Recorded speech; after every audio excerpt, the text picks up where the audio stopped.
When serious problems in our community start getting solved, we want to let you know about it. The number of overdose deaths here at home are going down a lot. Chief Investigative Reporter Berkeley Breen shows us one thing that's a reason for the drop in deaths.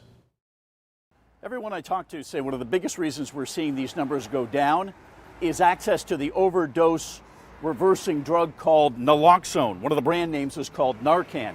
It was not readily available when Stephanie Forrester was actively using. I became addicted to substances after my mother passed away. Forrester says she used her mother's leftover prescription pills to soften the pain. She became addicted and lost her home and children. She reached a turning point when her husband died from an overdose. And that's when I did my first outreach event. How are you doing now? I just celebrated 8 years sober on October 9th. Forrester got a home and her children back and started her own outreach called Recovery in All Ways. And she won the News 10 NBC Jefferson Award in 2020. What do you make of this decline? So Narcan is available now, right? It's in boxes on the streets. So what we see happening is working.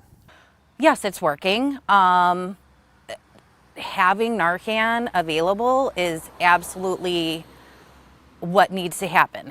Here are the numbers. As of October 15th, 2024, 239 overdoses and 48 deaths in Monroe County. At the same time last year, almost double that number, 443 overdoses and 107 deaths. Across the state, the drop is closer to 16%. We think that messaging is actually starting to resonate with people. The head of the Sheriff's Heroin Task Force says he started to see the numbers go down in the summer.